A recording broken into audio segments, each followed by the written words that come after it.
Mantola, bonjour. Oui, bonjour. Tu es le président d'une association qui s'appelle Animga, de Granges au Monzet. En quoi consiste-t-elle? Déjà, Animga, c'est Animation Granges au Monzet, donc ça veut bien dire ce que ça veut dire.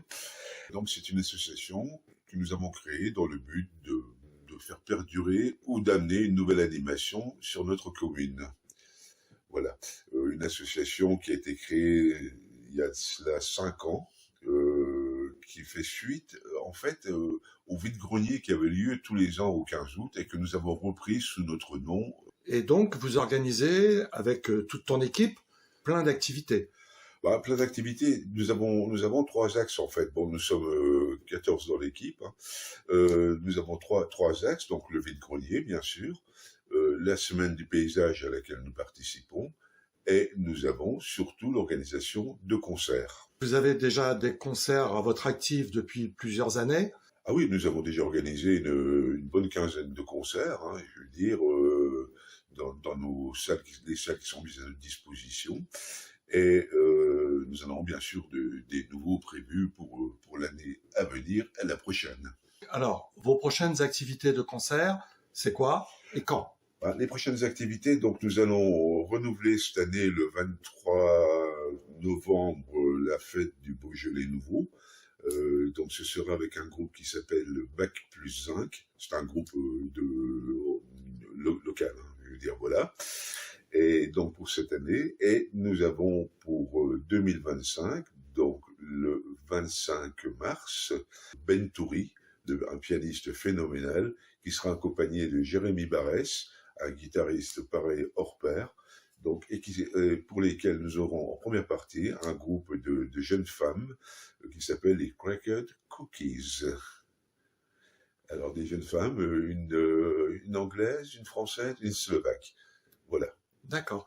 Et 2014, vous avez aussi organisé déjà un ou plusieurs concerts. En 2024, oui. 2024, pardon. Oui, en 2024, oui, nous avons eu dernièrement les Celtic Sailors et les Hop Corner, deux groupes d'influence irlandaise. Alors là, ça a cartonné parce qu'ils ont refusé. Je ne peux pas vous dire combien de personnes, mais voilà, une belle satisfaction pour nous et pour les gens qui assistaient.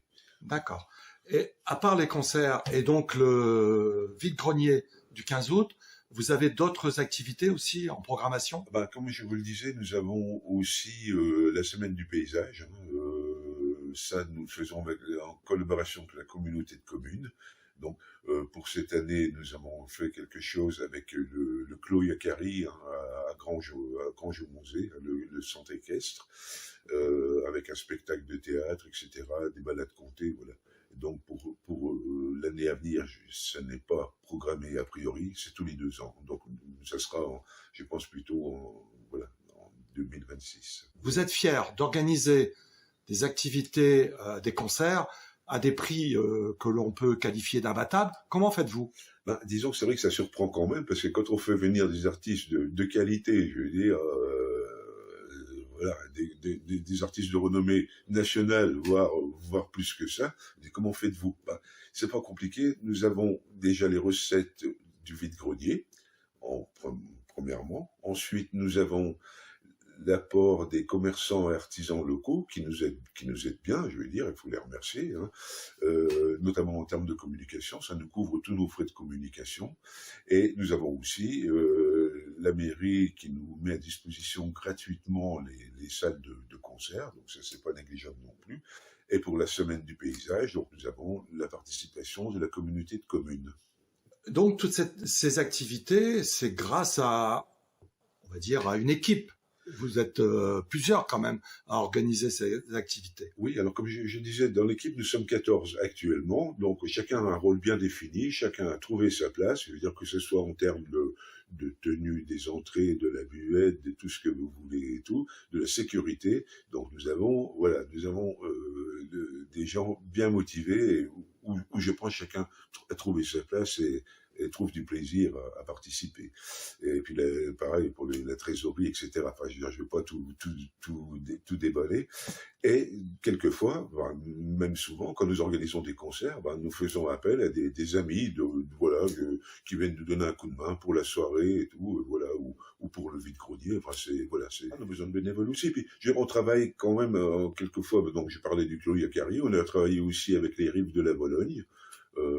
Sur un concert et tout, donc on essaye un peu et puis bien sûr le football club de Granges pour le vide-grenier, donc on essaye un peu d'intégrer et tout, mais ça se passe bien, quoi. D'accord. Il y a pas... Donc il n'y a plus qu'à souhaiter longue vie à votre association et à l'organisation de plein de concerts et d'activités pour le plus grand bien des habitants de Granges au Monzet. De Granges au Monzet et des environs, parce que je veux dire, on traîne quand même un public qui vient quelquefois de très très loin. Hein. L'année dernière, sur le concert Oiseau, on a eu des gens qui sont venus de toute la région, y compris d'Auvergne.